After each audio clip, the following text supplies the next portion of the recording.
At the University of Lincoln, we recognise that change is coming, and we're preparing our students to lead that change. That means a great student experience underpinned by world-class research. With our students, we're solving global challenges in fields like health, energy, agriculture, and climate. So come to an open day and be the change.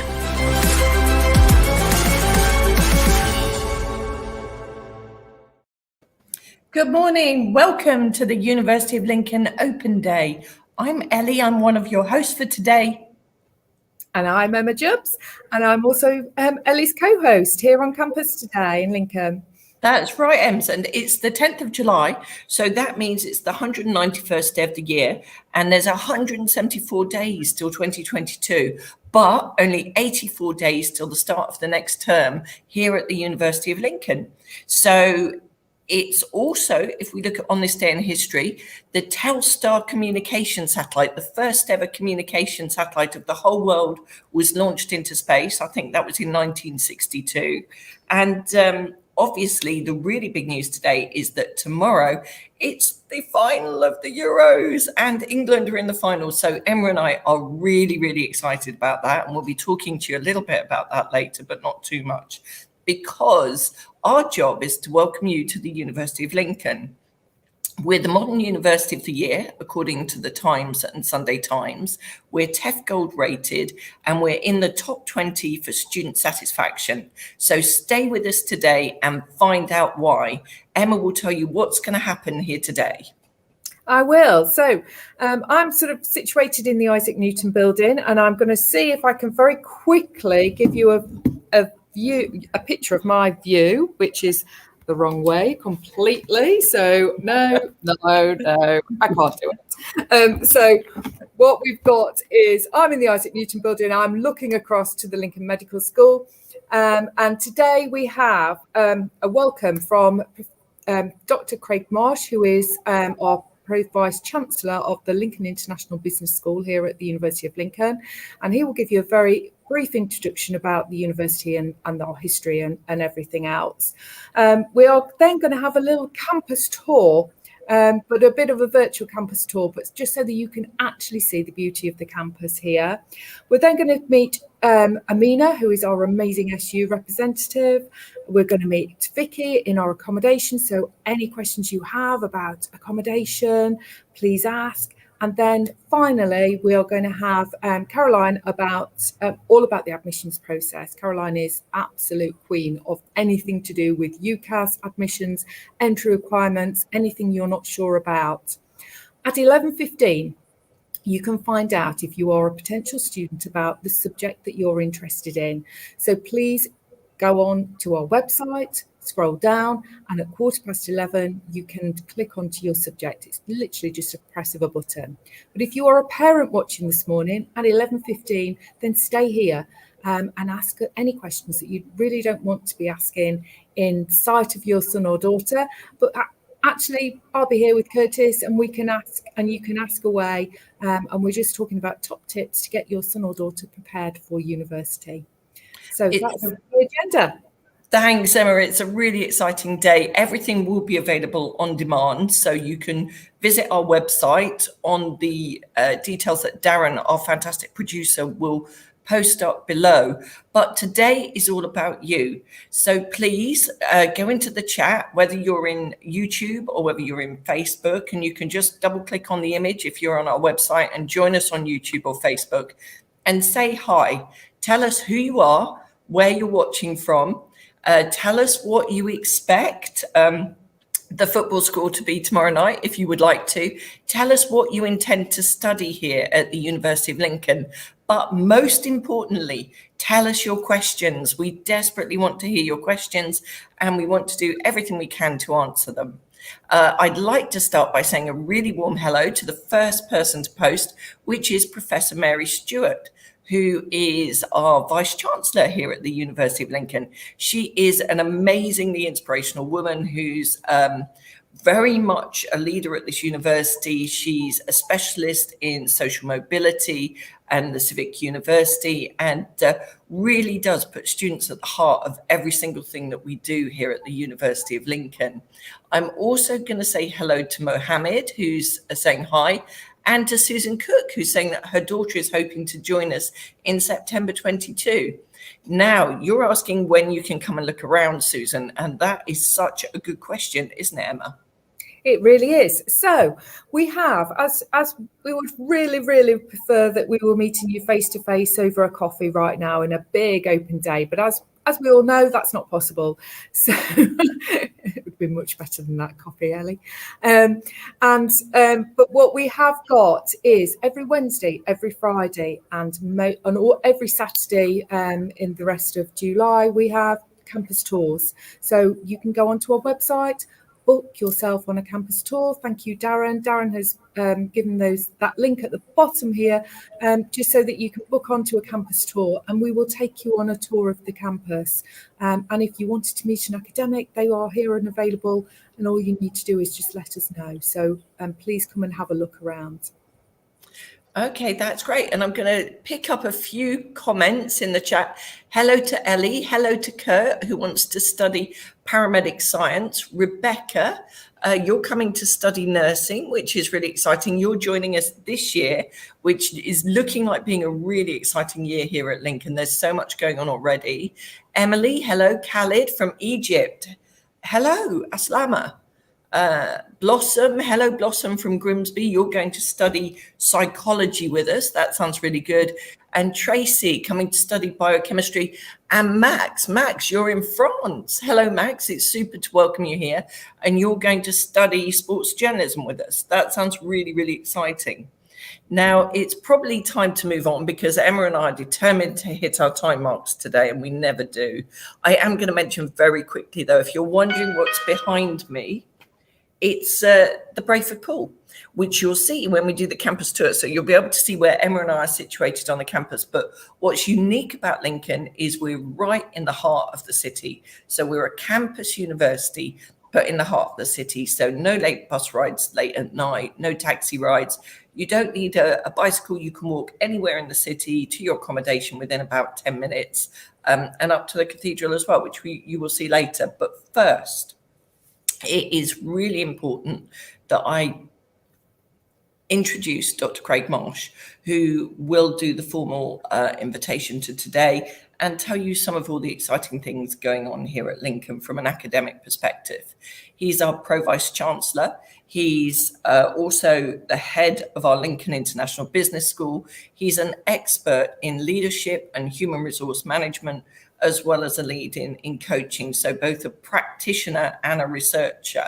So on that note, I will introduce one of my favorite people, Dr. Craig Marsh.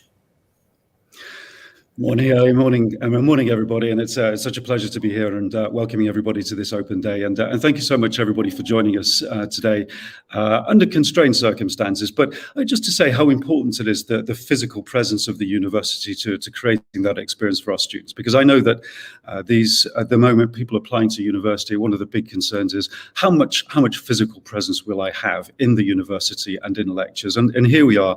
We're preparing that for you. We're preparing that face-to-face experience on what is a wonderful campus in a beautiful city, and we're all really pleased to be here. So I'm sitting in our Bloomberg suite, which is where we provide students, finance and economics students, with real-time live data, and I think for me it represents one of the reasons why we've been voted Young University of the Year, as Ellie mentioned a little earlier on. I mean, what does that mean? I think for us as academics, what it means is that we put you, the student, in the driving seat as a leader of your own educational experience. And for us, that's an entirely logical thing to do, because our mission really is to create leaders in society when you graduate, in whatever role that you choose to become later in your life. So it's logical for us that you should be leaders in your own education. So what does that mean? Well, here in the Bloomberg Suite, for example, it means that you have access to real live market data as you're studying finance and economics. So you can build your own cases and you can study and project your own investments by sitting in this room. At the business school, for example, we have something that we refer to as problem-based learning. Challenge 4.0 being the latest strategic challenge that business is facing, Industry 4.0. So we have businesses that come and present to our students, not just business school students actually, but students from across the university. They present them with real life challenges that they work on and solve themselves and present back to businesses. So you're actually adding value to those businesses and companies as you're studying. And that closeness to our businesses, to our environment, particularly in our region, is one of the things I think that defines us. So that presence, that place, that physical presence is all part of that experience as you're making so important choice to come and join us. Now, one of the reasons I think for that, and one of the reasons why that's so important to have that real-time business education, is because of those all-important generic skills, we call them, that you learn while you're here. So as well as a first-class education in whatever your chosen subject is, what we're also working with you on are things like presentation skills, the thing that people always fear most when they're preparing for work. Things like negotiation skills, problem-solving skills, creativity, being able to bring things from different parts of an academic discipline and put them together to create something new, because these are the skills that we know companies are looking for. So we spend all our time, regardless of the subject, we make sure that you're learning those skills with us such that you can generate what is, of course, early days for you at the moment, but that all-important career choice, preparing you for that. And indeed, we have over 75% of our students join graduate level jobs 12 months after graduating, and many of the others are actually still in full-time education anyway. So we have a good track record in creating that career path for you when you're here at Lincoln. Of course, we also do research. Over half of our research is internationally graded. Again, that research is applied. We deliver it for organizations and for our society. And again, you can participate in that because you're a student. For example, in the business school, you may get to work on a marketing project with Lincoln Cathedral. As a chemistry student, you may be working in real time, developing new products for the chemistry industry. As you can all imagine, that's something that's very much in the news at the moment. So you're also working as a student with our researchers as we're delivering applied research that has absolute value for our society. That's what we are here as a university. I run an international business school. That international experience is also crucial for us. So 2 years ago, I took a group of students to India on a study trip. They were studying in a business school in Mumbai. They visited Dharavi, the slum.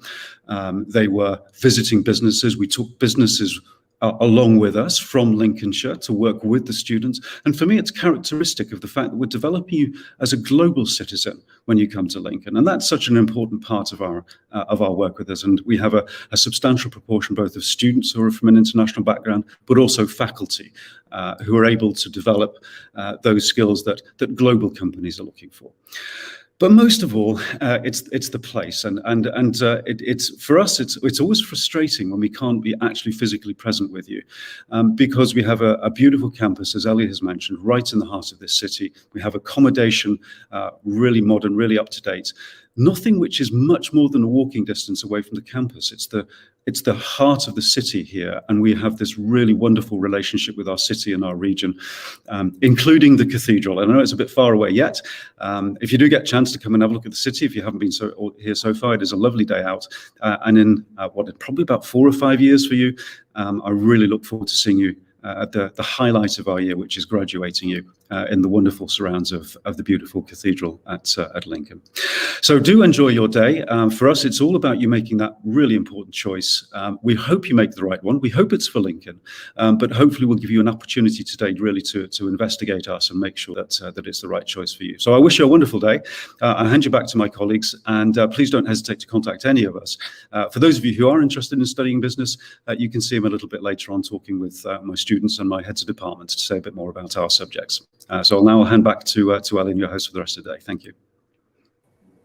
Thank you, Craig. It was lovely to see you, and I hope you have a good time later. I'm going to thank everyone who's posted in the chat and say a big hello to Evie, Jack, Susan, Morgan, Tracy, Charlie, Jeanette, Alan, Betty. Beth, you're watching us from Kenya. So I must say, Jambo Beth, Nzuri Sana, it's really nice to meet you, and I hope we'll meet you here on campus. Now, really importantly, as Emma has told you, you can come and visit us physically. And if you're choosing a university, we strongly recommend that you come and visit, see if it's the right place to you. You're going to spend 3 or 4 years here. So if you can come and visit, get a feel for whether you'd like to live in Lincoln and study in Lincoln. Emma and I are going to help you a little bit now with a tour of Lincoln, just in case you can't come. And throughout the day, we'll be showing you bits of the city, bits of the campus. But post those questions and stay with us for the whole of the next hour and a half. There's so much exciting activities going on, which we are cramming into as short space as possible. So you've still got the rest of the day to do whatever you want. Now, this is the city of Lincoln, and prepare to be amazed if you've never been to Lincoln. Lincoln is a beautiful city. It's quite small. There's 100,000 people, but 1 in 5 of those people who live in Lincoln is a student. Lincoln is a city. 1 in 5 people who live here is a student. And you can see there a wonderful cathedral that Craig just told you is where we graduate. And that is a beautiful day. The cathedral was built in 1072, so it dates back to the 11th century. For a long time, it was the tallest building in the world, even taller than the Great Pyramid of Gaza. And that was right up until 1548, because it had a massive wooden spire on top of it that absolutely doubled its height.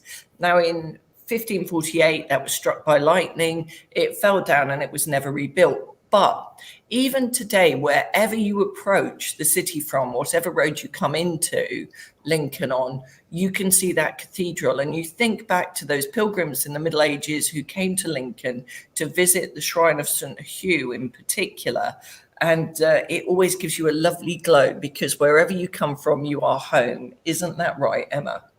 It certainly is, and it's an incredible, absolutely incredible city. And I think Darren will start to show us a little bit about the city and the campus. So this is our campus. So if you've never been to Lincoln, never been to the university, this is it. So here we are situated, as Ellie has said, absolutely smack back in the middle of the city.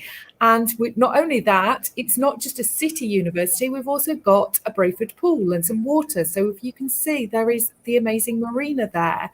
And I think if you can sort of zoom in to Ellie, you can see the back of Ellie is the Doubletree Hotel. And you can also see that on this video as well. So we are absolutely in the centre of the city. Surrounding us on this picture is our student village as well, so our accommodation. So you can see, you know, literally you can wake up for a lecture at 5 to 9 and be in a 9 o'clock lecture. We are that close. There's no need for public transport or anything to get to your lectures, which is incredible. And even have time to grab a coffee or some breakfast on the way. This gives you a sense of the scale of our campus as well, and our amazing facilities. Here you can see some of our wonderful sports pitches, our sports centre there in the middle of the picture. Down the right of the picture, some more of our accommodation, and we are blessed with lots and lots of accommodation. We offer guarantees to first years as long as you've applied by our deadline. And also a lot of students who are continuing into their second and third years stay on in that accommodation because it's a fabulous place to be. Just about everything you can see in this picture is a university building. There is a hotel to the far right, but it is an absolutely huge campus. And that meant that during the pandemic, we were able to put teepees up and create loads of outdoor spaces where we could do teaching, learning, socializing, and create lots of opportunities. And we're actually carrying on with a summer festival, which culminates in August. And we've got a comedian bringing all of that together at the end with a big celebration of this year. So at Lincoln, we've continued to do as much face-to-face as we can, and we've utilized all our amazing space. But what makes us unique is despite this campus university, so you're living and learning within the campus or very close to it, you are right in the heart of the city as well. And that's what Emma and I will attempt to show you today. We certainly will. So this is, as we can see, actually on the campus. Now, this building is one that I'm looking out onto right now. So it's a very sort of prominent white building on campus, and this houses all of our art programs. So if you're interested in architecture, graphic design, fashion, illustration, any of those sort of programs, then this is where you will be the majority of your time. A lot of the studio space is in here, so even things like product design, they're all in this building. And I keep pointing like this because it's literally there. So they are all in there. So if you are interested in any sort of art programs, then this is where you will be based an awful lot of your time, and it is absolutely in the centre. And there are fabulous studio spaces in there as well. It's a really fabulous place to study art. It really is. And this building is where I am. So literally what all of those windows there is I am looking out of one of those windows right now to the Lincoln Medical School. And it's our nice sort of green space on campus as well. And Ellie sort of said we've got a summer festival, so we're going to, fingers crossed, whether hopefully it will be nice and we can have a nice picnic on the grass, which is... That is definitely what we're looking forward to. And we've lost Emma from in Lincoln as well. Sorry, Emma, we lost you. Sorry, we lost you for a moment there, Emma. So absolutely, this is an amazing sort of building. This building, as you will see from where I am sat, is a computing. It's where our computing students come. So we have computing, physics, engineering, mathematics. All of those students are housed here, Isaac Newton building. If you are watching, you might want to tell me why this is called Isaac Newton and what the connection is to Lincolnshire. Can you tell me where Isaac Newton was born? And we'll send a hoodie to the first person that can tell us that. I think you might have given it away there, Emma. But interestingly, if you love science and you love Isaac Newton, you will be delighted to hear that Woolsthorpe Manor gave us a cutting from the apple tree that Isaac Newton was sat under when he had his inspiring thought. And it's actually growing now outside of the Isaac Newton building. So it's one of the things I really love, that you can sit under the Isaac Newton apple tree and be inspired.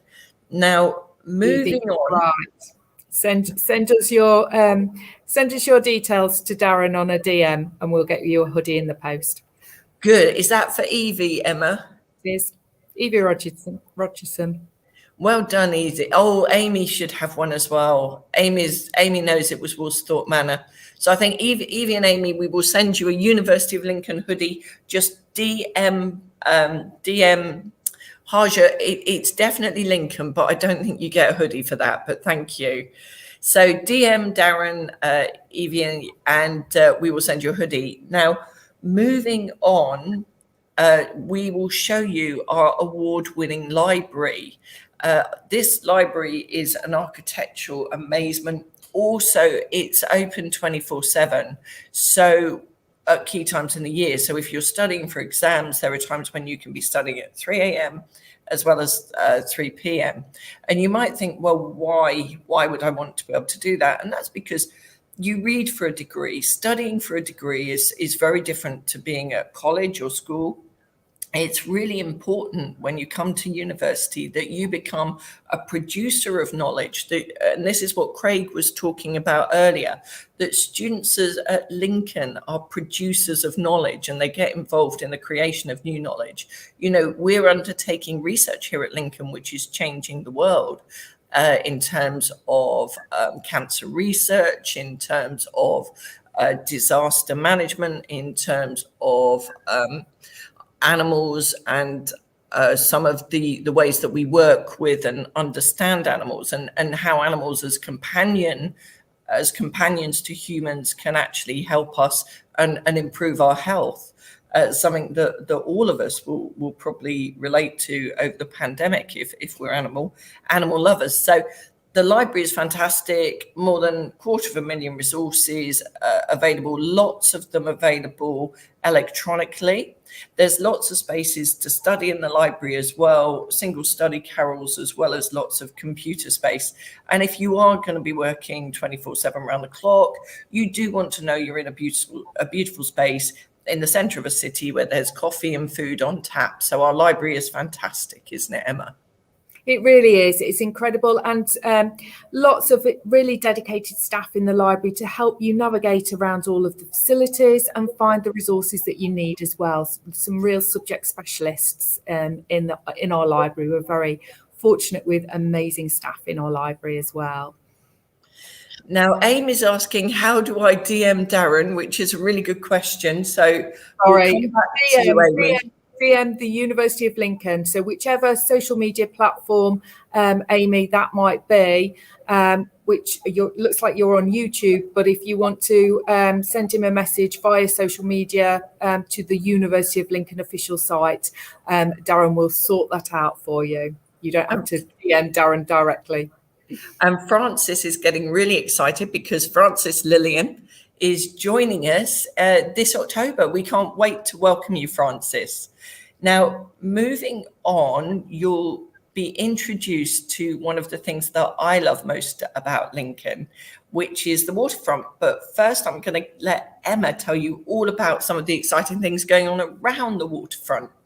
Yeah, so Lincoln is a fusion of old and new, as Ellie has inferred. We've got the very old cathedral and castle at the top of the hill, but down at the bottom, whilst it's an awful lot of history, we've made it our modern part of Lincoln, really. So for you will see we've got in this picture the Odeon, which is literally across the water, and then all of the sort of chains of restaurants, so Wagamama's, Basque, Prezzo, Nando's, they're all along this stretch. So you can literally sort of look out and sort of join some of these if you want to. And as a parent, it's always nice to be able to sort of just nip and take your son or daughter for something to eat across the Brayford, which is beautiful and very cosmopolitan on a sunny day. Now, as we move on, you'll see that we have an astounding array of wildlife around us. There's the Brayford Bell. You can do a trip up to the Pye White on the water. We have a lot of swans. We have Cygnet Watch every year. We have Muscovy ducks. We've got otters living right next to the Students' Union at the moment, which are absolutely beautiful. And every year, Chris Packham, who is one of our visiting professors here at the University of Lincoln, comes and does a biodiversity study of the campus. And we do that with a variety of young people. If you'd like to register to come along this year, Chris is coming physically to the campus on the 4th of August. And with our amazing Pro-Vice Chancellor for Science, Professor Libby John, we'll be doing a recce. Well, we'll be doing Summer Watch. So we'll be doing a recce of all the biodiversity and all of the wildlife on campus. So don't miss that. Now, I'm going to get Darren to move us on because we're already getting late. But bear in mind, you can also visit the seals on the coast. We can, and this is moving up the straight, up to Steep Hill, up to our castle. Now, this is where we're extremely proud. We are very fortunate, as Dr. Craig Marsh mentioned, we have our graduation at the cathedral, but we have our celebration at the castle grounds. So it's absolutely, I would argue with anybody that it has to be one of the best graduations in the whole of the country. We graduate in the cathedral. It's a spectacular building. And then we have our celebration in the castle grounds, and you just sort of walk between. I think we've got a little bit of footage that will show Darren where the Bellgate area is, and the steep hill and all of the shops and things like that. So it's this is sort of Steep Hill, and you literally can walk up there, quite not as fast as that, I can't. And this over graduation is full of everybody in their gowns, and it's an incredible place. At Christmas, the first week of December usually is our very famous Lincoln Christmas Market. So if there are this is famously the set location for York Prison in Downton Abbey. So thanks, Drew, for that. That is a really useful bit of knowledge. Emma, you were saying it's a great place to get a coffee when we lost you for a moment there. Oh, sorry, I didn't realise you'd lost me. Gosh, I'm so sorry, everybody. It certainly is. There's lots of tea rooms that are around on Steep Hill, and it's certainly somewhere I just sort of alluded to the Lincoln Christmas Market, and if there are any parents watching with their son or daughter due to start this autumn, get your hotel booked for that weekend, so the first weekend in December, because it's an incredible, it's such a celebration, and it's such an exciting thing in Lincoln. It really is. It's very busy, but it's also a really great experience. It's very, very Christmassy. It's brilliant. Now, I spotted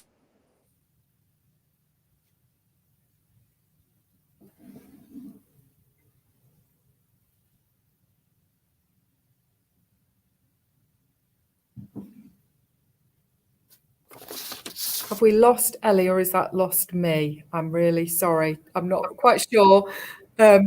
We seem to have lost you, Ellie, and I'm not sure if we lost me. I'm not really sure. I'm not sure either. I'm so sorry. I don't know who we're losing today, so apologies for that. Technology. This is why being here in person is always much easier. So this is obviously the sort of the campus as a whole that we're sort of ending this video in. I think we're now at a point that we can move across to meet Amina. Do you think, Ellie? Yes, the only thing I wanted to mention when you lost me was that we had a question earlier about student welfare and well-being. We will cover that when we speak to Caroline, but I did want to mention that on the 5th of August, we're doing a live lounge with Dr. Alex George, who is the mental health wellbeing appointed by the Prime Minister a few months ago, I think it was now. Dr. Alex is fabulous. He's done quite a few things with us. So if you're looking for some tips on mental health and wellbeing and making friends, then do join us virtually on the 5th of August. That should be a fantastic event. Now, moving on, you're right. Let's go and meet Amina. And I am sorry that you've lost Emma and I a couple of times. Hopefully, even if you lose us, we will keep Amina, who is fabulous. Hi, Amina. How are you? Hi, I'm good. Thank you. How are you all doing? Well, we're really good, actually. I'm very excited about the football. Are you excited about the football, Amina? I am. I watched the last match. I actually predicted 3-1, but England came home with 2-1. So I'm hoping that I get my predictions right for Sunday. Well, I'm going to tell you a secret. Emma actually won the sweepstake for the score, didn't you? For the score prediction, Emma. I did with my friends, yes. And I've got this. In our sort of little sweepstake, I've got Italy, so it's going to be win-win for me, whichever. Anyway, enough about football. There's probably loads of people watching who don't like football, so we mustn't get mad on the football. But Amina, tell us. What does the Students' Union do? What do the sabbatical officers do? And then I'm going to ask you about Freshers Week 2022. Look, you're right. So for everyone watching who doesn't know what a Students' Union is, so the Student Union at the university here in Lincoln is an independent organization separate from the university, but works in partnership to ensure that we provide all the support that you can get and also enhance your academic experience. So you think about the university as the place where you go for all your lectures and try to get your degree. And then you think about the Students' Union as the fun place for extracurricular activities, offering you volunteering opportunities, sports societies, and all the fun stuff you get to do on campus. So at the Students' Union, we do have 5 sabbatical officers who are elected every year. I happen to be the Vice President International, so I represent all international students and ensure that their integration and transition to campus. We have a Vice President Education, we have a Vice President for Activities, we have a Vice President for Wellbeing, and community, and we have a vice president for campaigns and environment. So for every remit that you can think of, we try to represent and engage all of our students, once you're here on campus or you are even studying remotely abroad. We are here and we work with over 500 reps. We have volunteer officers as well, which you can be involved in. So when you come to uni and you have interest in any of these remits, there's always something that you can get yourself involved in. And at the union, we also have an advice center where we have professionals who provide impartial advice, working with the university. So when it comes to academic advice, financial welfare, and housing. So think about you going to get an accommodation contract that you probably don't really understand well. You can come to us and our advice center will provide you with that support and ensuring you sign the right contract.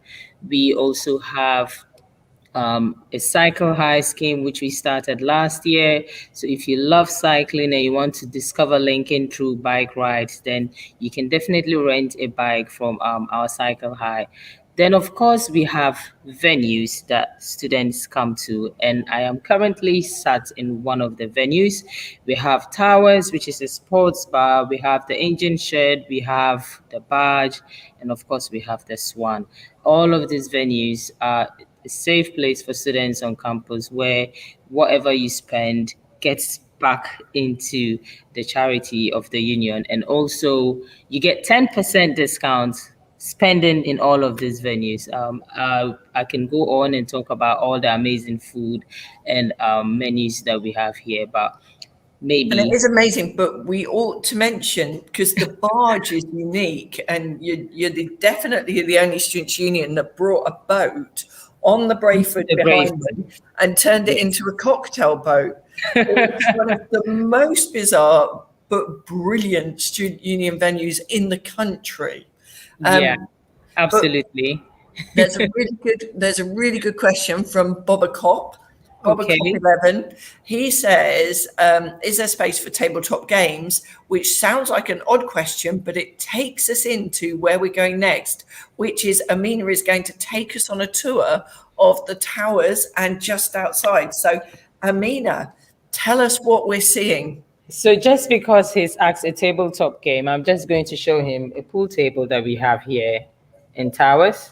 So yeah, we do have tabletop games for you. So if you come into Towers, you can come with your friends or you can come and meet new people here. There's And then loads at the shed as well, isn't there? There's loads Yes. of pool tables over at the shed if you're like me and you So like it. basically, if you can see me, this is Towers, lots of seating areas. When you think about when you are in a lecture hall and you want to take time off and relax, eat, drink, meet some friends, and do a little bit of work, then you can just pop into Towers. And it's right opposite the library, so it's not too far from most of the university buildings. No, definitely not, Amina. And if you're really lucky, you'll see the otters, which the Brayford runs right along there, and that's where the little otters live, isn't it? Yeah, I don't know why I seem to be the only person that never gets to see them anytime I'm doing an open day, but some get lucky. So basically, this is the entrance of Towers and our reception. As you can see, we have lots of welcome from different countries. Just tells you how important it is for the university and the union to recognize where students come from into Lincoln. So I am currently walking through one of our biggest night space venues, which is called the Engine Shed. Yeah. And the Engine Shed has hosted a variety of events that I know one of the comedians that comes here, most times me and Ellie usually say Russell. Yeah, it's Russell. one of the Russells. It's definitely a Russell. It's either a Howard or a Kane, but we normally get a Russell here. And also, this does convert into one of the most amazing nightclubs in the world, doesn't it, Amina? Which is called Quack. It's the biggest night event every Wednesday. Once you're here on campus, you don't want to miss that out.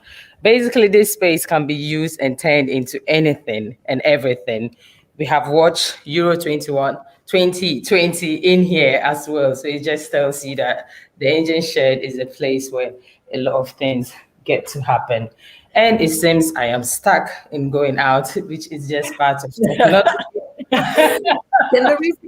There is a couple of questions, I think, as well, isn't there? They're desperate to see the otters, Amina. So can I just say, Emma, if they really want to see the otters, come on the 4th of August, register. You can book on our website, and Chris Packham will be looking for those otters on the 4th of August. So that's going to be a fantastic experience if you want to see the otters in the flesh, don't you think, Ems? I think that is the best way to come, and you sort of seeing not only the otters, everybody, but you'll also see the campers as well. So, and alongside the amazing Chris Packham, I think is right. 3 reasons to come to Lincoln. And we're going to have to send Drew Philip Webb a hoodie, a University of Lincoln hoodie, because Drew, you're amazing. Drew saw McFly, Newton Faulkner, and Bowling for Soup in the engine shed. So if you're wondering what kind of people you get to see, and there are lots of other people who I've never heard of, but Amina will mention, won't you, Amina? Yes. So basically, when I say you have 5 elected student leaders, if I should just go down, there you are, your 5 elected leaders for the year 2021 to 2022. And I'm just standing right outside the Students' Union building, which is right opposite the University Library. And if you look further up there, it's one of the university buildings called David Chiddick. So that's the business school. I'm so happy I got that right, because that would have been not really good bad. of Amina, can you tell us why all of those benches are behind you? Right. So as I mentioned earlier, when you think about the student union, you think about the organization that ensures the other experience you have at the university is fun and great. So these benches are here set outside to ensure that we cater for the needs of our students. If you don't want to stay inside, you can stay outside and still be able to order your drinks and food. So we just try to adjust as and when to make sure that we are always able to cater for the needs of our student members on campus. And we've got loads of questions about sports and societies, Amina. So Jack Kitch wants to know if there's a football team. Bobber Cop about societies generally. Morgan wants to know about equestrians. So I'll let you talk about teepees and horses. Yes, we have an equestrian society, and yes, we have a football club. We recently played with one of the university's BGU here at Lincoln, and we won the Cathedral Cup. So yes, if football is your thing, you definitely should be heading to Lincoln. And you don't want to forget about the IMP. You can probably see one. That's our Lincoln local club here at Lincoln FC.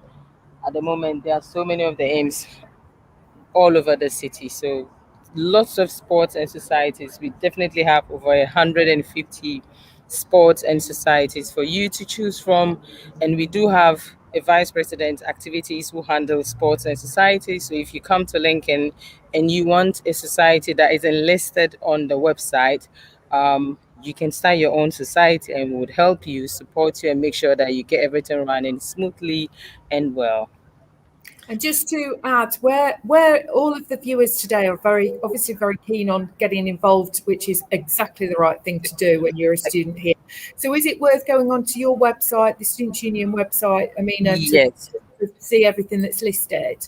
Absolutely. And I'll definitely pop that in the chat as well. All you have to do is to visit www.lincolnsu.com and just type activities, or just spend the whole day looking at all the listed volunteering opportunities that we have there, because it's one thing that we try to do. We want our student members to leave the university by acquiring lots of skills, which they can transform into a CV. So there's so much exciting thing that you can get involved with the Student Union. And we absolutely just get excited when students want to get involved. Now, there's so many questions about sports and societies. That's interesting. It's there's a sports and societies. Well, there's the opportunity to join. There's questions about whether people can do Amdram, and behind Amina, there's the LPAC, where our performances take place. It's a 400 seat theatre. So, Amina, Exactly. you have been amazing as ever. I love seeing you, and hopefully I'll see you in person later on, because I'll be coming over to do some of the physical campus tours. Okay. And we had a question, Emma, earlier from Morgan about how do I book a private campus tour? Absolutely, Morgan. We would love to see you. So all you need to do is go onto our website, so lincoln.ac.uk, and actually on our very homepage, on the front page, there is a banner that you can just click on, and it takes you to book your campus tour. So we'd be delighted to see you here in person.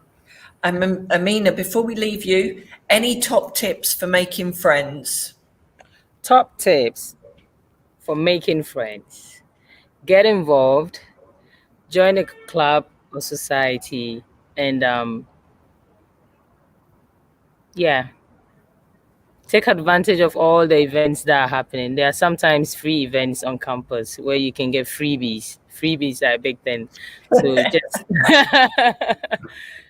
freebies are a big thing. So get involved, join clubs and societies, and come for freebies. That's a good way of meeting people as well. Amina, you're amazing. Amina's been voted in for a second term, so this is her second year as a sabbatical officer. I am absolutely over the moon, and it means we'll be working with you again all year, Amina. So and hopefully find and see the authors that everyone is asking about. I'll tell you what, you and me on the 4th of August, we are going otter hunting. Okay. So bring a camera, everyone. Right. Goodbye, Amina. Thank you so much. Thank you. Emma, do you want to introduce our next speaker? Yeah. So our next guest is Vicky, and Vicky is in accommodation. So hi, Vicky.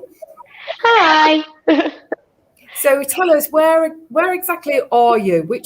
We've sort of shown in our video and sort of alluded to the fact that we are absolutely blessed here at Lincoln with an array of accommodation right in the middle of the set. I will get this out. Right in the centre of Lincoln.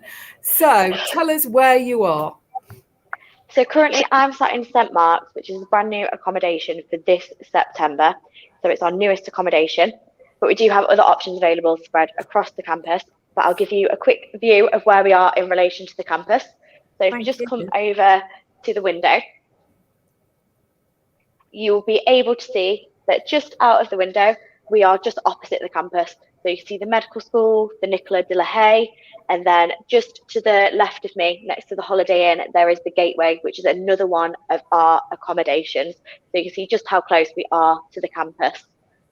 So the flat that I'm in today is a 12-bedroom flat. So as you can see, this is the living area. You've got the large sofa, and then you've got the dining area as well. A great place for board games and socialising and getting to know all of your flatmates. Really and nice. then we'll come through into the kitchen. Again, as this is a 12-bedroom apartment, there's plenty of space for everyone. You've got your kettles, your words today, the fridge, and all your amenities built in with it provided. The only thing you don't get is a toaster. So, yeah. That was a question yesterday, and actually somebody did mention to me when I was over doing the campus tours, what else do they need to bring? So that's my question for you before somebody else asks. What would you bring? Do you need to bring plates, pans, pots? So everything you've just said, you would need to bring your cutlery, your pots, your pans and everything. If you get a chance to find people on the Friends for Life scheme or anything like that, if you're in a group chat, maybe speak about who you're living with and who's bringing what, so you don't end up with 12 frying pans if you don't need 12 frying pans, etc. like that. But and yeah, you'll find Friends for Life on the website. And the idea of Friends for Life is that you can get to know people before you arrive here at Lincoln and make some friends before you come. And we have already had a Friends for Life wedding, haven't we? Which is amazing. And Can I just answer Francis Lillian? Francis Lillian wanted to know, how do I get a hoodie? Francis, every single person who accepts their offer of a place at Lincoln and joins the Lincoln community, our little Lincoln family, we send you what we call a hug in a bag, which is a hoodie, and that makes you part of our family. And Emma sends them out, don't you, Emma? I certainly do. Yeah. So yeah, that's literally how it's as simple as that. Just make us your first choice and we will send you a hoodie. It's so simple. So Sorry, now we've seen the kitchen. It's all right, don't worry. Now we've seen the kitchen. Bedroom. I will give you a little tour of what an example of a student bedroom is like at the University of Lincoln. So majority of our accommodation all have 3/4 beds, and then around the beds they have above the bed storage and below the bed storage as well. So for all your suitcases, extra things that you bring, there's plenty of storage available. And then opposite the bed you'll have a desk with 3 drawers and then some overhead storage as well. And then next to the desk you'll have the wardrobe with overhead storage as well. And then most of our accommodation is also ensuite. So you'll have your own little ensuite with your toilet, your sink and your shower in. You don't have to share those. That's lovely. That is very nice. Oh, I want to move in, Emma. I don't know why we're going home. I think we should just stay here. Vicky, you're one of our alumni, aren't you? Yes, I am. Yeah. What was university like for you? What was Lincoln like? So at first, moved in freshers, very nervous, didn't really know what to do, who I'd be living with and stuff like that. But the university is really friendly. They put on great events and everything. So the flatmates that you get put with, you're all in the same position. So you kind of build like a nice little friendship group to get to know each other and then kind of build on your own friendship groups from there. But it's a nice little positive, safe community that the University of Lincoln has. So yeah.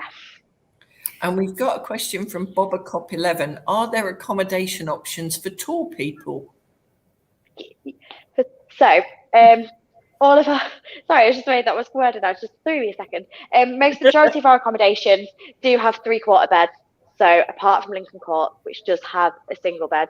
So maybe if you are quite tall, 3/4 bed might be the best option for you. But again, all that information is on the website. So you can just have a look at our options available and you can look at what you think would be better suited for you. And Sophie has asked a question, Vicky. How much does the accommodation cost on average? So I think it's... So we've got anything ranging from just over 4,000 to 7,800. So it would be somewhere around 6,000. That would be around the average. But all the price guide is on our website for each individual accommodation. So you can have a look on there. Year, isn't it, Vicky? Yes. That's per year. Yeah. And tell us when people can book their accommodation, because obviously it's, if somebody is thinking for 2022, there's an awful lot of things that people don't know, and every university is slightly different. So at the University of Lincoln, when can you start to make your application for accommodation? So if you're still thinking about coming this September, October, the applications are open right now and there's still availability across the majority of our accommodations. For next year, 2022, the application process will go live towards the end of November. So you'll be able to apply for accommodation then. That's brilliant. That's really early. That's fabulous.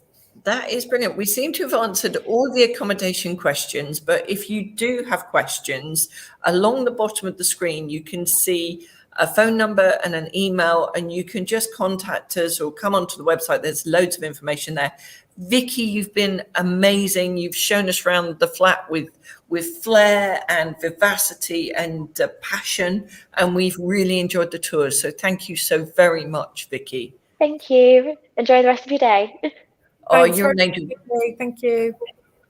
Thank you. Thanks. Now the time has come to move on to meet who I always call our Queen of Admissions. She is a fantastic lady who is so kind and helpful and looks after everyone. And my experience is both professional and personal, as when my stepson came to university, he chose Lincoln, and Caroline, who heads up admissions, really helped him in terms of following the processes, which all seem very confusing when you're coming in as an 18-year-old, and helped him secure his place here at Lincoln, which I was delighted about. So Emma, I will hand over to you to do the formal introduction of Caroline. Okay, hi Caroline. It's morning. Join us on a Saturday morning. Thank you for that. So our first question really is, I've got two questions really. One, can you still apply for this September? And my second one is, if obviously we've got viewers that are looking to join us in 2022, what is the process really? Yeah, so in answer to your first question, Emma, it's not too late to apply for this year. If we've got vacancies, then you can put an application in to join us this October, and the process is the same. So I'll talk about that in a minute. But just if you're applying for this year, just check that we've got vacancies. So our course pages on the website will tell you whether or not programs are open. So just check that. But yes, you can apply.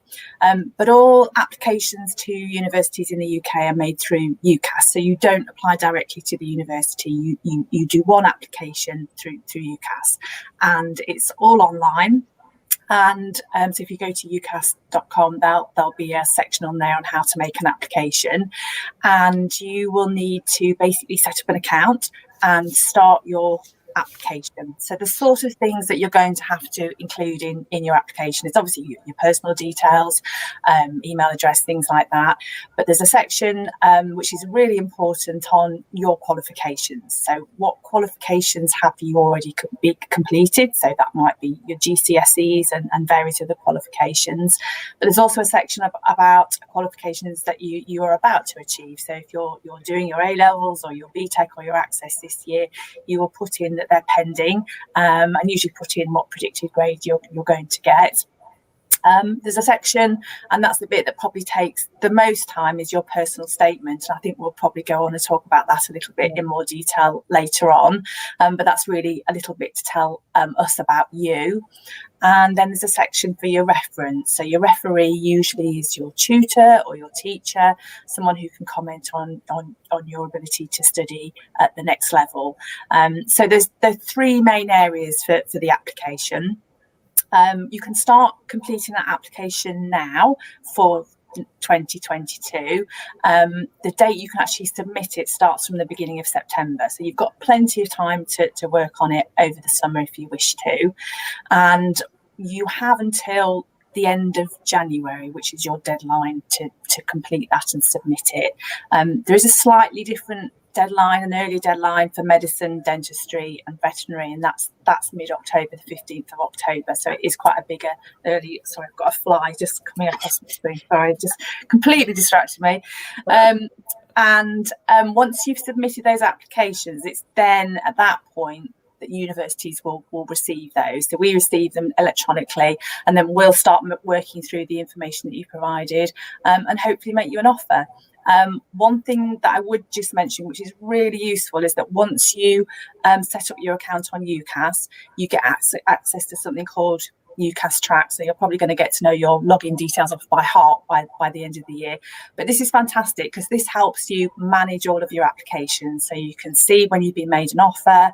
UCAS will tell you when you need to make decisions, and UCAS really guides you through that whole process. So that's really useful. And I think just the other thing to say about the whole application process, and we'll talk a bit more about this again later on, but if you've got any questions, if you're not sure about anything, we completely appreciate that for probably everybody, this is the first time you've applied to university. So it can be quite daunting, but we're here to guide you through every step of the way. And Darren's very helpfully put the contact telephone number on there for us. We've got an email address, and we've also got online chat as well. So if you want to talk to us directly, so please get in touch. We're really happy to help with any queries. And Caroline, thank you so much for explaining the 22 place process so succinctly. What if we've got anyone out there who actually wants to come in 2021, so this October?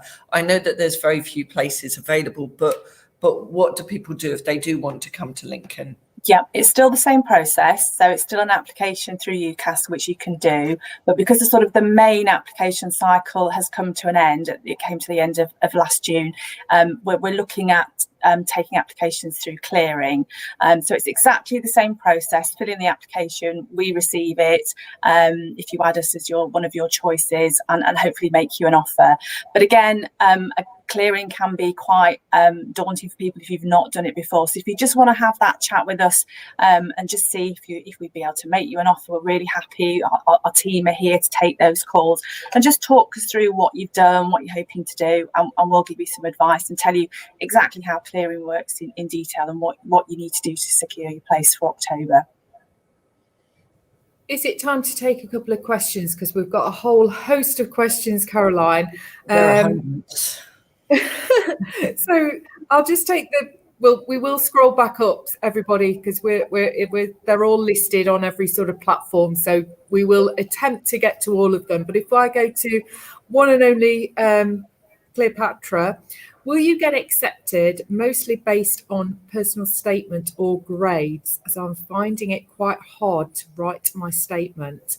And I think there was also another question about personal statement. So I think it's probably From a good Charlotte. one. Yeah. Shall we just touch on personal statements? So I totally appreciate it. Where do you start with a personal statement? And it is quite difficult, but I think if you approach it like you're doing an essay, so it needs an introduction, needs a conclusion, but this is really your chance to tell us about you. So perhaps start off with talking a bit about why you've taken the subjects that you have at school or college, what interests you about them.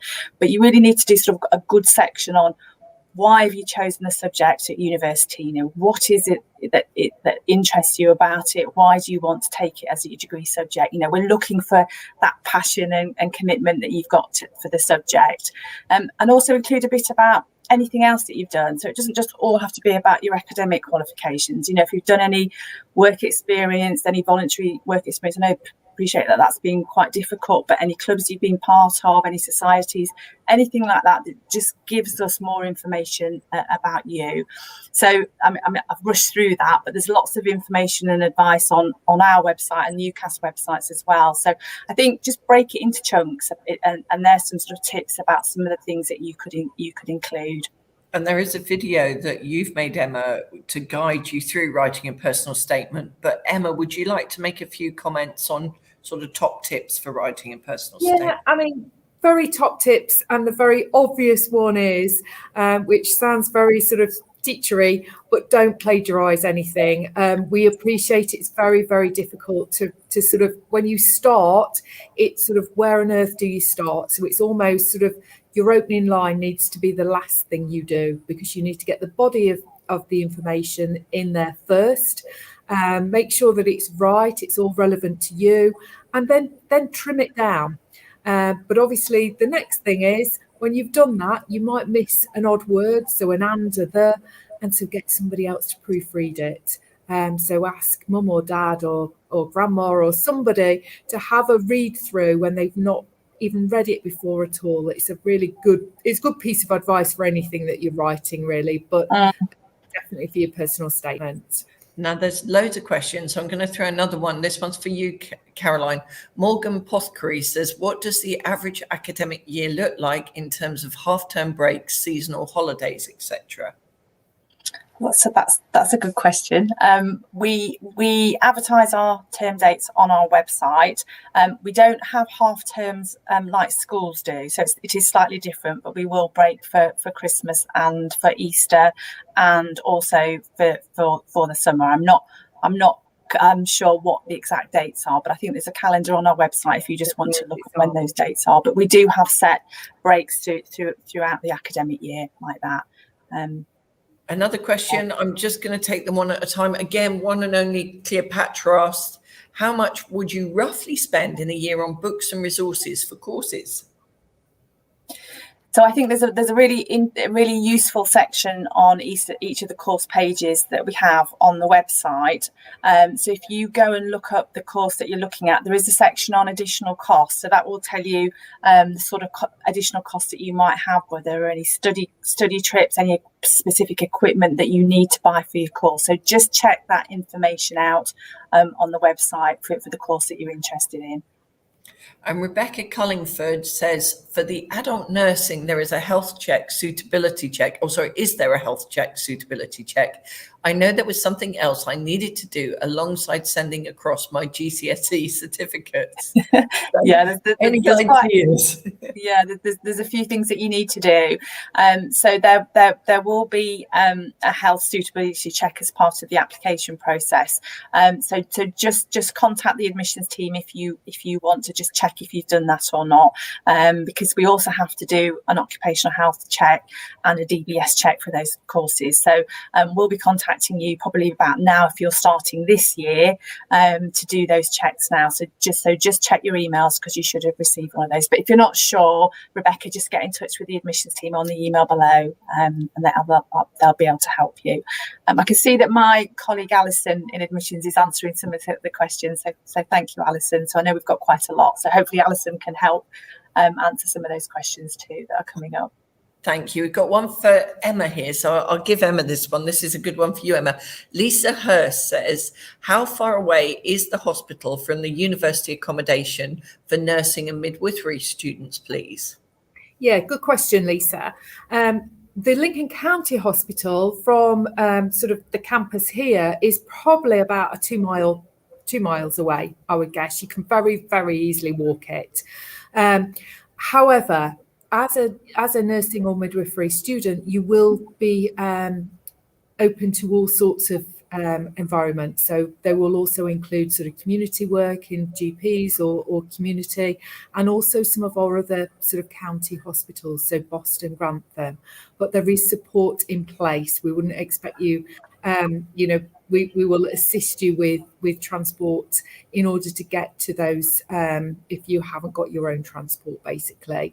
But it won't just be Lincoln County Hospital that you will be working with for your placement. And we've got a question for Caroline from Paulina Cataleska. Access to HE, you don't really get predicted. Do I leave this out? Yes, you do. There are a few qualifications where we don't usually accept predicted grades, so that's absolutely fine. So just leave that section blank, and it won't affect your application in any way. Ellie, there was a really interesting question from it's gone from my screen now, from Leah, about if you don't quite get the grades. I can't see it now. Leah Sims, I think, isn't it? Yeah, so I think it was a question about if you don't quite get the grades that you, there we go, thank you, Darren. So if you don't achieve the specific A-level grades, but you get the right number of UCAS points, that's a really good question and a really common question that we get asked. So we do usually ask that you achieve a certain number of tariff points from a certain number of A-levels. So Leah, for the majority of courses, in that scenario, if you meet the overall tariff points, then we will accept you. Things to be careful about very much are if you have a subject specific within that offer. So for example, you might have applied for a science programme, and we might ask that you get a specific grade in a science A-level or the equivalent. So that might have an impact. But if you don't have subject specific requirements within that offer, then that scenario, Leah, that you give is we would accept you. And I'm going to take a question from Morgan Pothecary, because we had this question a lot yesterday. We've had it a lot from people coming onto tours. Is there any guarantee that learning will be face-to-face this year, or will we have an online learning aspect? At the moment, it is very difficult to answer that question, Morgan, because we're subject to government guidance in this. At Lincoln, our aim is to teach face-to-face. And that's what we've done as much as possible, apart from when the government guidance was that we could not do it under any circumstances. As we pointed out earlier on the campus tour, we have lots of space. We have a really big campus, and we use that to our advantage.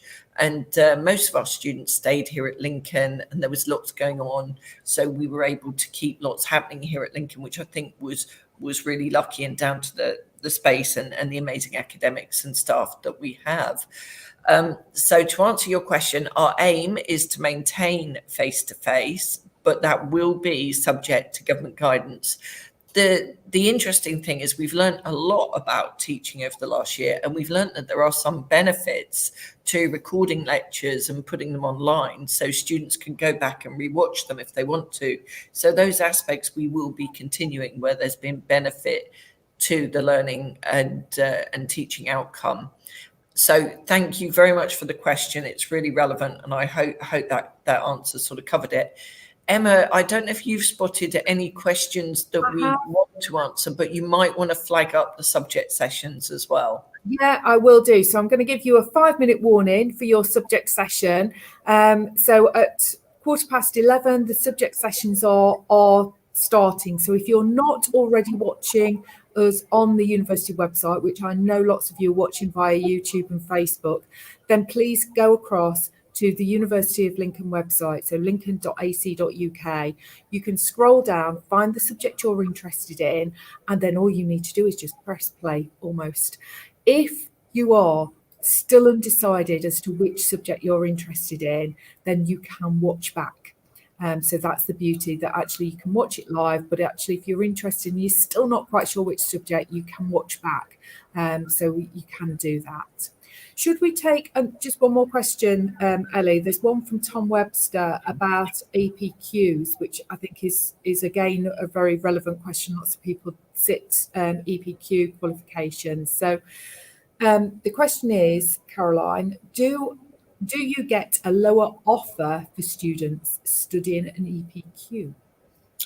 No, you don't get a lower offer, but we will accept your EPQ as part of your overall tariff score for the majority of our programs. So one of the things perhaps is worth mentioning, that if you really want to check the entry requirements for the course, again, go to the web pages, because they'll give you very specific details about what it is that you need to do to meet those entry requirements. So it will tell you things like the number of tariff points that you need to get. It gives you some examples of the grades that you might need to get.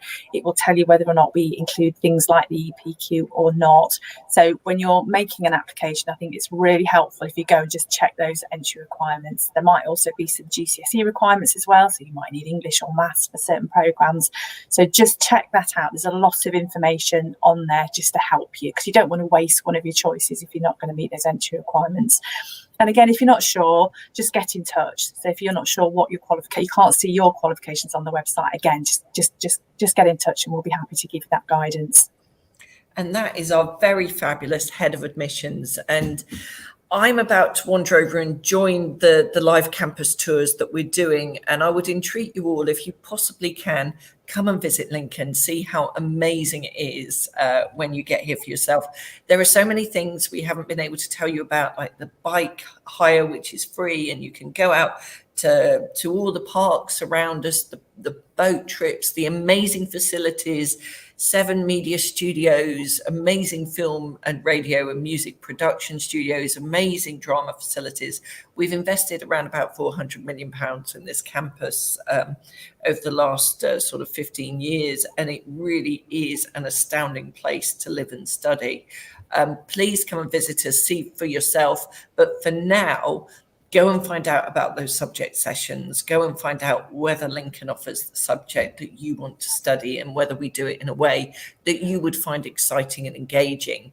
Thank you so much to everyone who's been part of this.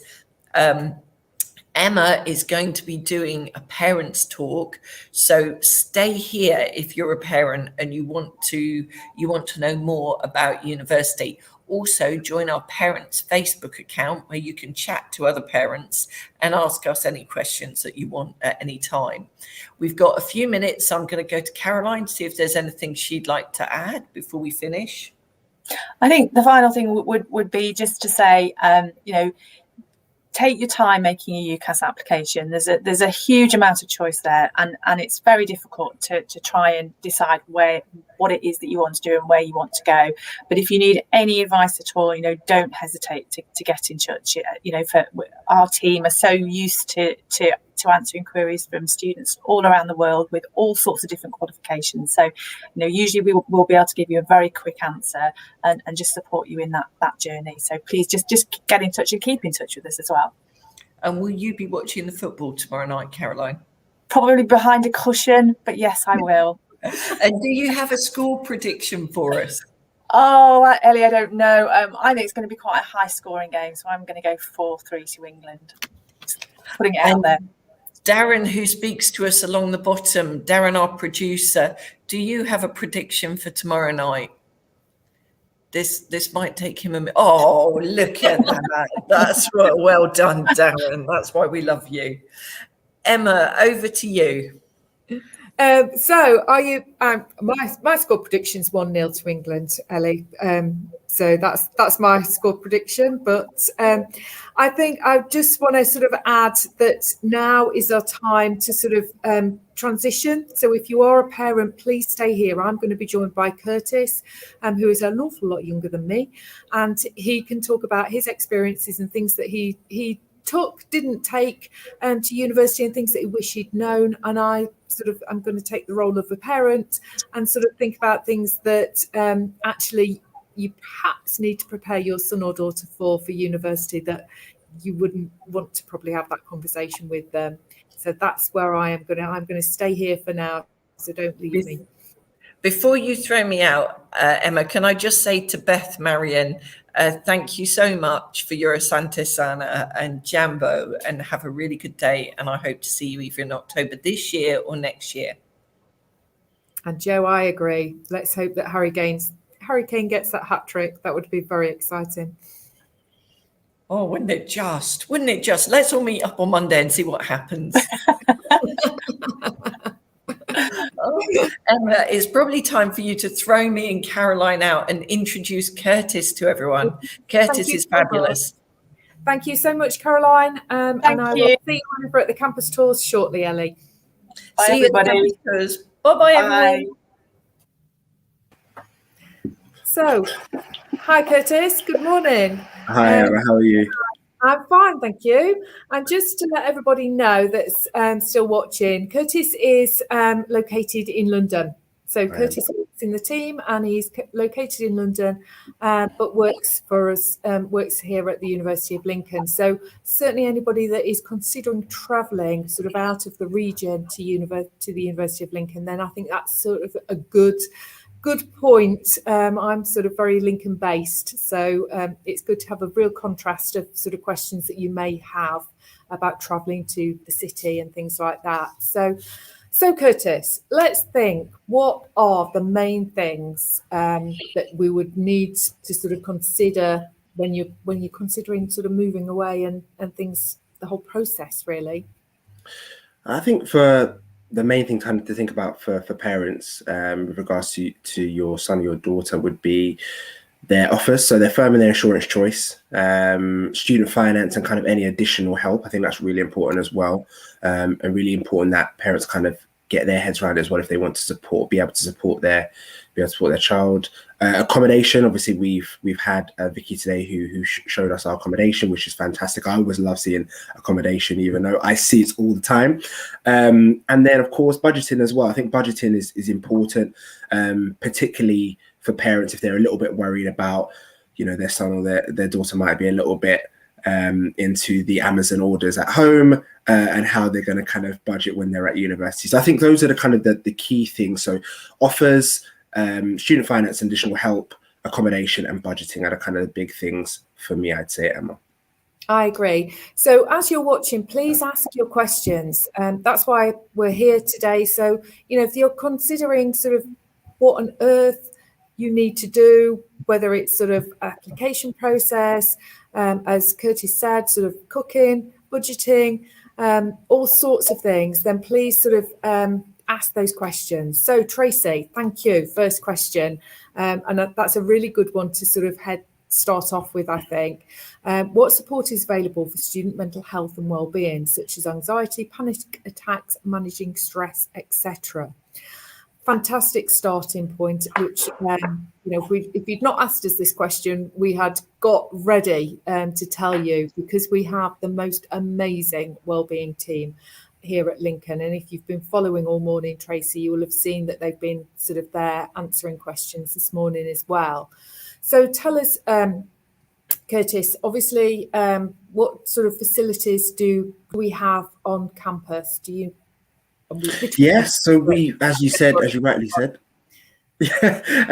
and we've got great support systems at the university. We've got student wellbeing, we've got counselling, chaplaincy. Students can get registered with an on-site GP as well, so doctors and nurses present there as well. So all of these kind of facilities we have on campus really kind of add to the unique Lincoln experience. I don't really remember when I went to university having an on-site GP. So I think there was a time when I ended up with tonsillitis, Emma, and I was in bed for a few days. Luckily, I had some very, very good flatmates who just kind of took care of me. But I think, it'd have been so much easier if I'd had an on-site GP, which we obviously have at the university. So I think that's really, really important, like to have. And I'm so glad that I think students are really, really glad that they have those facilities on site. Absolutely. And the big thing, Tracy, is the wellbeing team have a transitional team. And so you as a parent, they're very open to you sort of giving them a call, contacting them via email. So anything that you're concerned about for your son or daughter, then don't panic, really, which is the key thing. There is sort of drop-in facilities for our wellbeing, so they're available. They're there throughout the summer. They're here. They're always here throughout the whole sort of lockdown. They've still been here because they've been supporting our students. So they're here. You can either have sort of ongoing support whilst you're here as a student, if that's what you need, or just drop in if there's sort of certain points that are sort of slightly stressful. Then they can just pop in, put those mechanisms into place to sort of manage that stress, and they will, absolutely, they are, thank you, student wellbeing, they are absolutely here. And drop-in sessions are Monday to Friday between 12 and 2. So there you go. So thank you, and thank you, student wellbeing, for sort of picking that up as well and helping me along with that. But yeah, they're a brilliant team. So, Curtis, we talked about other things of funding, finance, Mm-hmm. sort of another huge thing associated with sort of going to university. So there's a few myths, I think, about sort of finance and what people actually believe they have to sort of spend or spend out initially. So do you want to give us a quick sort of overview as to what the funding process is? Yeah, so there are a lot of parents that we kind of speak to and who do say that they're worried about the financial cost of university to their son or daughter. They ask if it's worth it, and when do students really need to kind of start paying it back. In my opinion, I believe that it is completely worth it. It's not a cost that you need to kind of think about in the short term or about now. You, as a student, you would apply for the cost of your tuition fee. So you get a tuition fee loan, which covers the cost of your teaching and kind of learning. And then, of course, you get the maintenance loan as well, which goes towards kind of covering the cost of accommodation and other little bits and pieces as well. So you start to actually pay back your loan when you're earning a minimum of £27,295. So quite a way down the line. And yeah, it's not like you'd be expected to just pay that money straight back. Of course, it would come out of your salary and of your wages when you're earning that amount of money. And I think, as Emma rightly reminded me yesterday, if you do drop below that threshold, then you do stop paying that money back until you go back to the amount that you'd be earning, which is £27,295. So there really isn't the need for parents or students to really be worried about the cost of university education. And of course, the university experience is so much, greater than that. And as Amina kind of alluded to before, there's so many things to do. You make so many friends, you create great networks. It's just fantastic. Most of the people that I'm in contact with now in my working life are actually, friends from university rather than actually friends from school, which is just fantastic. University was a great experience. It really is. It's really, and this I think is one of our other questions from Angel Blue. She says, "Hi Emma and Curtis, I'm really worried about my son going to uni. He's been in lockdown, or He's been in lockdown for the last 18 months. So it seems such a big step. Any suggestions? So I will sort of kick off, and then Curtis can help me out here. I would sort of say, let's sort of break it down for your son. So, bring him onto campus. We're here open with campus tours, as we've sort of said. Come onto campus and sort of actually walk around the campus and get familiar with the campus. I think being familiar with where you're likely to be is a good starting point. The other sort of big thing is actually get connected with some people that are also in the same situation. Absolutely, Angel. It's not your only son that's been sort of in lockdown, and there's going to be hundreds and thousands of 18-year-olds that have been in lockdown for the last 18 months, and it seems like a huge step, and trying to make friends and communicate with people, it will be tricky. But we have our Friends for Life scheme, so you can connect. If you are an applicant, connect there. For you as a parent, please connect on our Facebook page, which is for parents and guardians. So you can have your own little forum in the run up to your sort of son or daughter. And lots of other parents are amazing help because they can also give their own tips and guidance that they have worked with, I think, with their own sort of child, which is really helpful. Curtis, have you got any sort of other suggestions? I think you've covered all bases, Emma, to be honest. I haven't really got much to add to that. I was just going to say, I think, if you introduce yourself slowly back into kind of the normal routine, and as Emma said, join kind of Friends for Life and kind of really kind of dip your toe in the water and visit us on campus, you'll really start to get a feel of just how natural and normal and how much of a great community Lincoln actually is. And our slogan is wherever you're from, your home. And I think actually it's really powerful, and actually it's very, very true. So just kind of start to transition back into kind of everyday normal life, and I think it will be fine. In fact, I know it will be fine. Exactly, we definitely know it's fine. And student wellbeing have also sort of quite rightly reminded me, thank you, that there is the Uol Student Life App. Now that's got all sorts of sort of tips and guidance as to how to sort of help with that transition, and you can download that. So that's really, really helpful. Also, another, thank you, Angel. But we've also got another question that is that he, as a parent, you'd really prefer that they stayed a bit closer to home. I'm sure, Curtis, your mum didn't want you to go to Liverpool at all. But actually, you went away. So I think we can pick up that question. The question is, I'd quite like to encourage him to stay closer to home, but he's really keen on Lincoln as it's got the best course. So Curtis, do you want to just explain your sort of experience? Because you went as far away from home pretty much as possible, didn't you? I did. I went to Liverpool to study business. And I should just actually interject. Sorry, for any parents of students who are thinking of studying business, they have got a Q&A session at 12 o'clock. So please, feel free to join that live Q&A then as well.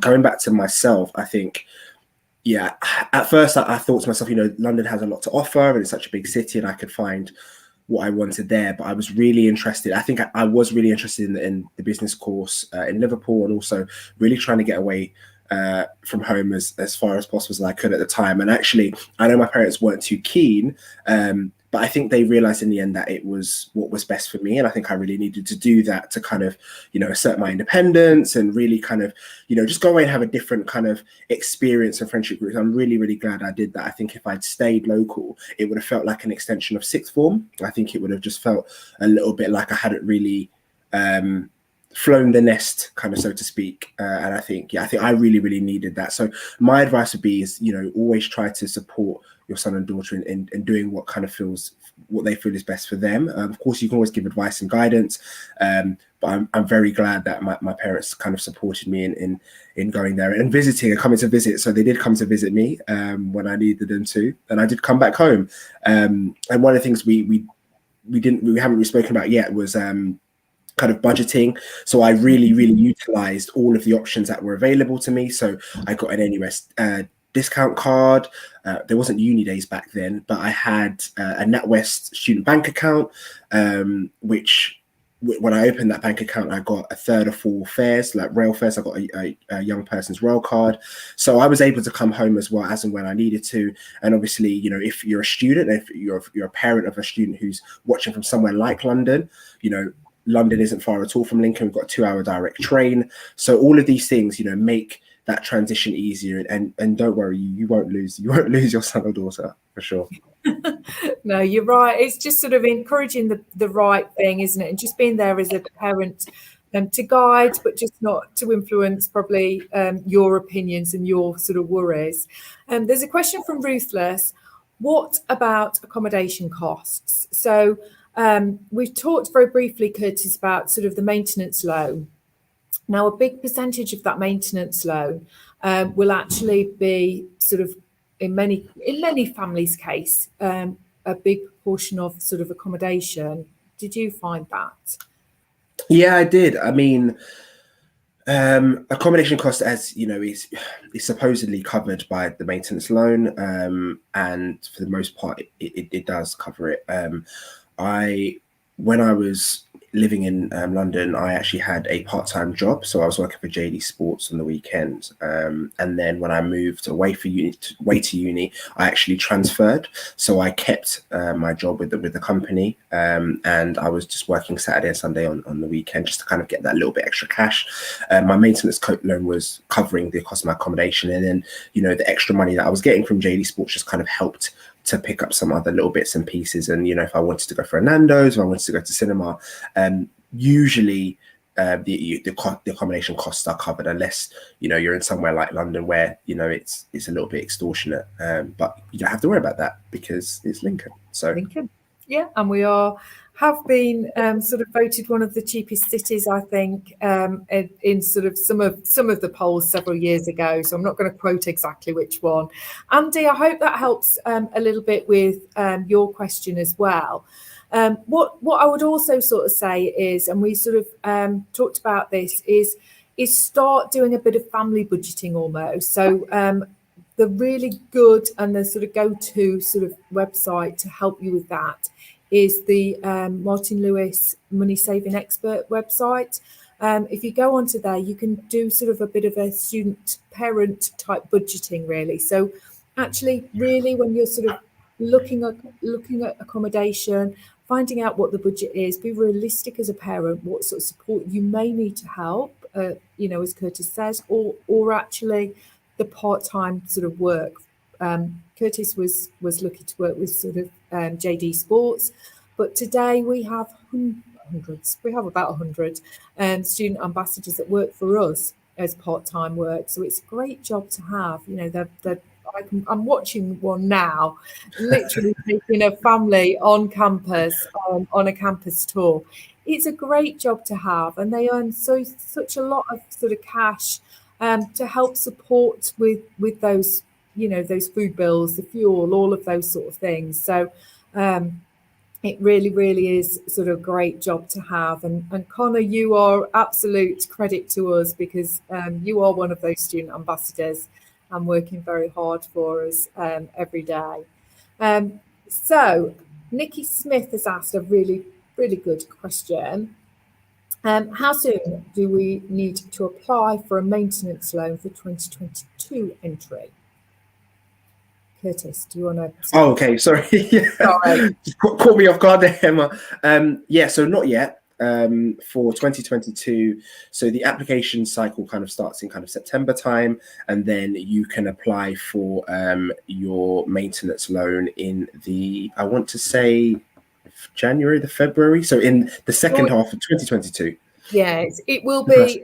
They never absolutely, Nikki, produce a date. So it's sort of always a bit of a curveball, because UCAS give us very strict dates. You know, your application needs to be generally by the 15th of January, and they give you a whole host of really strict dates to sort of adhere to.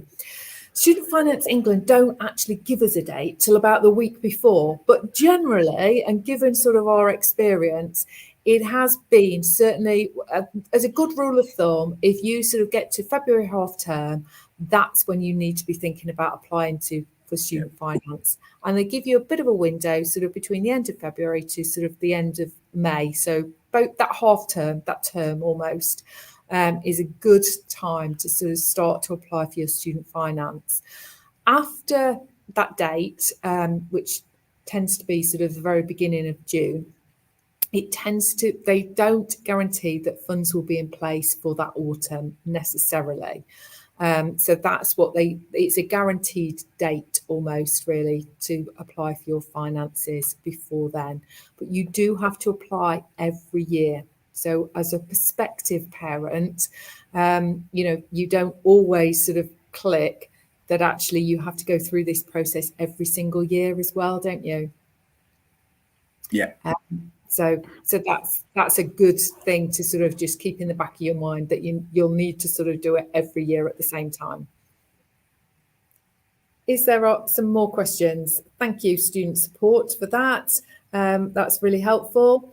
Can you guys talk about job opportunities for international students after graduating from the university? We can. So we have an amazing careers team here at the University of Lincoln. So they work with us and all students, so home and international students. So it could be that as the home student, you want a job internationally, or vice versa. So we've got a whole lot of support that's there. We have our team in the international office that will help and sort of see where some of our alumni have gone on to jobs. And our careers team will be able to support you. Our careers team supports here at Lincoln up to 2 years after graduation. So actually there is an awful lot of support there. So actually if you sort of make a choice and it's not the right career choice initially, then they will be here to support you beyond that as well. Curtis, I'm conscious that we're sort of coming towards the sort of last sort of 5 minutes or so of our sort of section. So just something I think that we sort of talked about yesterday. One of those things that people wonder sort of on that first day as an 18-year-old, actually, how do you cook your first sort of like your meal? You know, give us some sort of guidance as somebody that turned up at 18. Tell us some of your horror stories and also some of your top tips. I honestly, I don't want to delve too deep into the horror stories, Emma, because it will just put people off for life. I mean, yeah, that is, a big thing. Another big thing that parents who say is, my son or daughter doesn't know how to cook. Will they survive? The simple answer is yes, they will. We always advise, I know myself and you do as well, Emma, is that students learn one meal or a signature dish or something that they can kind of bring to university to kind of help break the ice. So if you enjoy lasagna, make a lasagna. If you really like, I don't know, anything, whatever your signature dish is, bring that signature, learn how to make one dish and bring it. And that'll really help you to kind of break the ice when you arrive at student accommodation, and get to know your friends and your flatmates. I myself make a mean cookie dough. So I'd make a mean cookie dough and I'd bring it to university, or I'd make one for my whole flat, for everybody to enjoy, a healthy one, of course. But yeah, I think it's really, try not to worry. They will be fine. They will survive.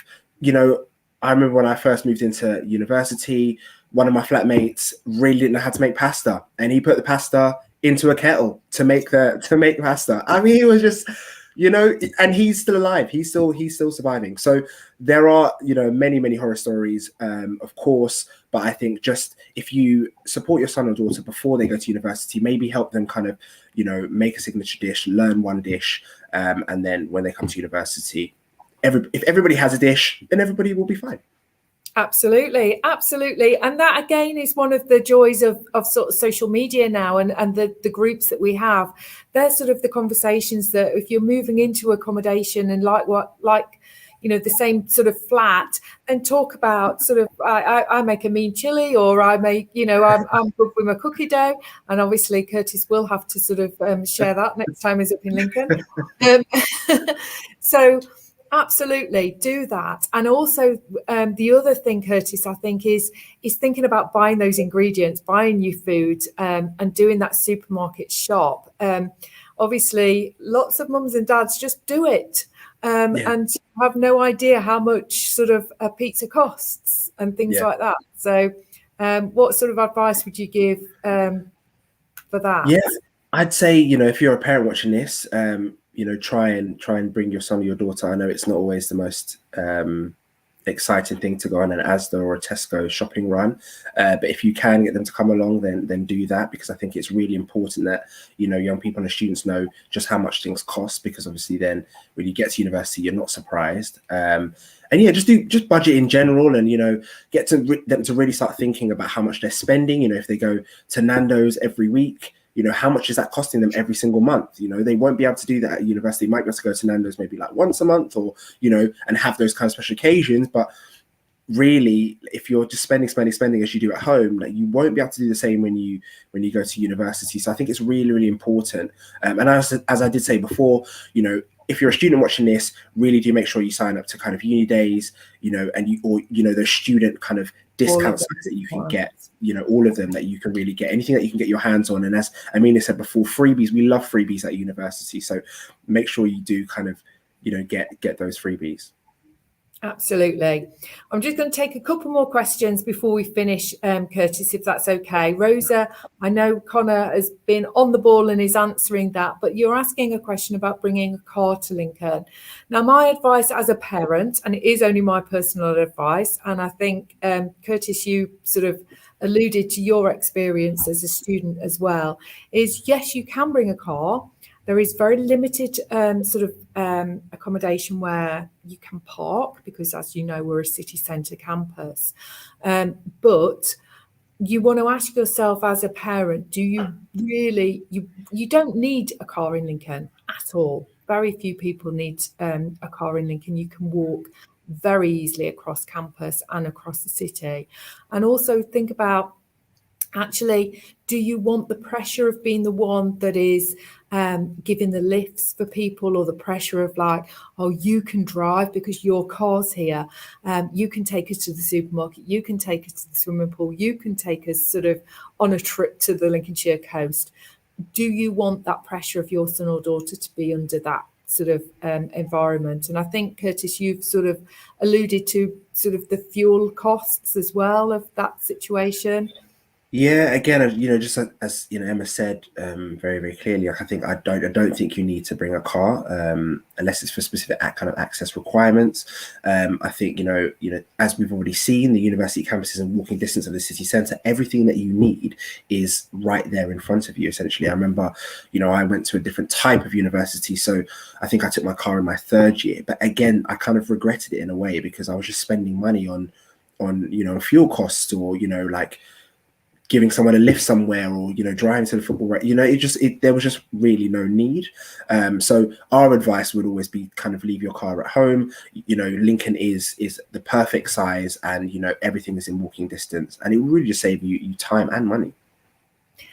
Just going to Karen's point, you're absolutely right, Karen. There are a number of health professional programs that we offer that would require some sort of transport, and in that case, we will support you, and obviously the accommodation team will definitely support you for choosing the right accommodation where you can park your car. An ambulance technician or paramedics is certainly one of those. Going back to Karen's point about the campus tours. So Karen, brilliant that you booked in on the 21st of July, and we're looking forward to seeing you here.